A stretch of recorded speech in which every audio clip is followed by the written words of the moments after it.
तो गाइस कैसे हैं आप लोग।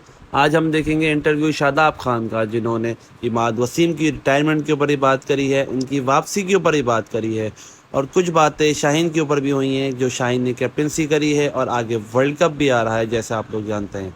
और एक सेल्फिशनेस क्रिकेट की भी बात हुई है। तो चले हम वीडियो देखते हैं यहीं से। शादाब, मैं इमाद के बारे से बात करूंगा कि आज वो फाइनल की भी बेहतरीन खिलाड़ी करार पाए। तो आपने पिछली प्रेस कॉन्फ्रेंस में कहा था कि मेडी भाई को जो है आना चाहिए और मैं चाहता हूं कि वो रिटायरमेंट वापस लें। तो क्या कभी उन्होंने ये कहा कि किस इशू के ऊपर उनको इतराज़ था जो वो इतना एक्सट्रीम लेवल पर उन्होंने ये फैसला किया और रिटायरमेंट लेने का फैसला किया था? देखिए, उनका कोई ऐसे इश्यूज होंगे, डेफिनेटली इतना बड़ा डिसीजन लिया। दूसरा, मेडी का अपना ही फैसला है कि वो रिटायरमेंट वापस लेना चाहते हैं। ऑब्वियसली कोई उनसे बात करेगा तो मुझे लगता है कि वो वापस आएंगे, क्योंकि वर्ल्ड कप का सीज़न है, वर्ल्ड कप आने वाला है। तो जो हमारे बेस्ट प्लेयर्स हैं और बेस्ट फॉर्म में जो प्लेयर्स हैं उनको वो मौका मिलना चाहिए। तो ये मेरी विश है कि वो खेलें। अब वो उनकी अपनी सोच है कि वो आते हैं नहीं आते, वो डिफरेंट है। फिर यहाँ शादाब से पूछा गया कि अपनी मैन ऑफ द टूर्नामेंट जो आप बने हैं इसकी राय भी हमें बताइए, और क्या शादाब टीम में वापस पे कम बैक करेंगे वर्ल्ड कप के लिए। देखिए, मैं उस चीज़ पे बिलीव नहीं करता कि मैंने सिर्फ पाकिस्तान टीम से खेलना है, ऐसा मेरा नहीं है। मेरा ये है कि मैं जिस टीम से भी खेलूँ, ओबियसली मैं चाहता हूँ कि उस टीम को मैं मैचेस देता हूँ। और देखिए, ये टूर्नामेंट भी ऐसा नहीं था कि मैं कम बैक के लिए खेलूँ। मैं ये कोशिश कर रहा था कि जो चीज़ें मुझे आती हैं, मेरा जो प्रोसेस है उसको बेहतर से बेहतर करूँ। और देखिए, खेलना ना खेलना वो आपके हाथ में नहीं है। मुझे लगता है कि आपका जो डिसिप्लिन है और जो प्रोसेस है वो आपके हाथ में है, और उस चीज़ का बिलीव रखना। बाकी कभी आपसे परफॉर्मेंस होगी, कभी नहीं होगा, कभी आप टीम में होंगे, कभी नहीं होंगे।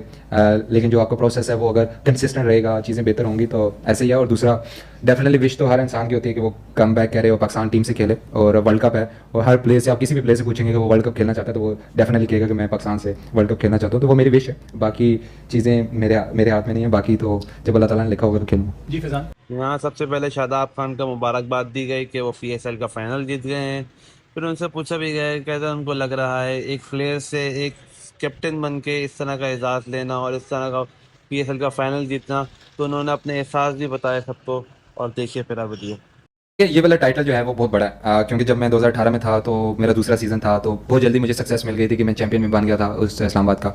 लेकिन ये इसमें बहुत ज़्यादा हार्ड वर्क था, बहुत ज़्यादा लोगों का बिलीव था, जिसमें हमारे ओनर्स थे या रेहानुल हक साहब और बाकी मैनेजमेंट जितने भी हैं, उनका बहुत अहम किरदार है। क्योंकि जो बिलीव सिस्टम था वो उन्होंने कभी भी डाउट नहीं आने दिया उस चीज़ पे। और यही एक अच्छी टीम की निशानी होती है कि वो डाउट नहीं आने देते। और इस टीम ने वही चीज़ की है कि वो डाउट नहीं आने दिया और हमेशा से बिलीव रखा है। और अल्हम्दुलिल्लाह बहुत ज़्यादा सेटिस्फाई होंगे, हमारी टीम ये चैंपियन बनी। जी सोहेल।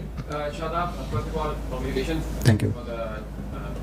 जी Shadab, first of all congratulations for the trophy. Thank मुझे ये बताइएगा कि Mike Hesson first time coach बने और एक कामयाब तरीन कोच रहे, फिर जेम्स फ्रैंकलिन भी थे, क्रिक विज वालों का भी साथ आपके साथ था। कितना इंपॉर्टेंट रहा ये सब इस ट्रॉफी के लिए? पहले डीन जोन्स के होते हुए अब माइक हेसन, क्योंकि पहली दफ़ा वो PSL में आए थे, न्यूजीलैंड के बड़े कामयाब तरीन कोच रहे हैं, फिर क्रिक विज का भी साथ रहा दफ़ा। तो ये जरूर बताइएगा कैसा एक्सपीरियंस रहा ओवरऑल माइक हेसन के साथ। देखिए, माइक के साथ मेरा बहुत अच्छा एक्सपीरियंस रहा। आपको पता है कि वो जिस तरह न्यूजीलैंडर जितने सॉफ्ट होते हैं वो उनमें से एक है, और बहुत ज़्यादा काम रहता है। मैंने ऐसा इंसान नहीं देखा कि इतना ज़्यादा काम रहने वाला। तो बहुत ज़्यादा मैंने तो इन्जॉय किया। और दूसरा, आपको पता है हम डेटा ड्रिवन टीम है। क्रिकविज वाले जो थे, स्टैट्स आपको हर चीज़ के मिल रहे थे। तो एज ए कैप्टन वो थोड़ी चीज़ें आसान हो जाती हैं, आपका मैचअप्स वगैरह का। हाँ, डेफिनेटली एज ए कैप्टन आप सिचुएशन और कंडीशन देखते हैं, लेकिन अगर आपके पास मैचअप्स होते हैं तो उसमें चीज़ें थोड़ी आसान हो जाती हैं।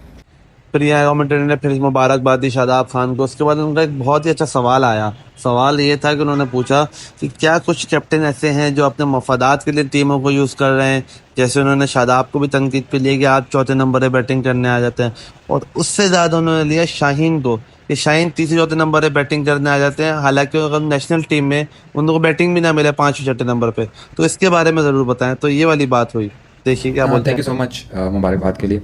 दूसरा, देखें, इंडिविजुअल परफॉर्मेंस के लिए अगर आप इंडिविजुअल परफॉर्मेंस भी कर रहे हैं एज ए कैप्टन, अगर आपकी टीम जीती है तो आपके कोई भी फ्रेंचाइज या कोई भी आपका बड़ा होगा तो वो चाहेगा कि बेशक आप इंडिविजुअल करते रहें लेकिन टीम जीते। तो ऐसा तो कोई बात नहीं है। दूसरा, कभी कभार ये होता है कि लीड फ्रॉम द फ्रंट, अगर आप पॉजिटिव वे में देखोगे तो वो ये होगा कि लीड फ्रॉम द फ्रंट। अगर हम क्योंकि ज़्यादा चीज़ें हम नेगेटिव तौर पर देखते हैं तो उसमें ये होता है कि इंडिविजुअल तौर पर चीज़ें यूज़ की जाती हैं। शायद इंसान, मुझे नहीं लगता कोई ऐसा कैप्टन होगा कि वो ऐसी चीज़ करे जिससे टीम को नुकसान हो। तो देखिए, मेरा तो स्ट्रॉन्ग बिलीव है, और हम डेटा ड्रिवन टीम है। और अगर मेरे स्टैट्स की बात की जाए तो मेरे इस नंबर पे स्टैट्स अच्छे होते हैं।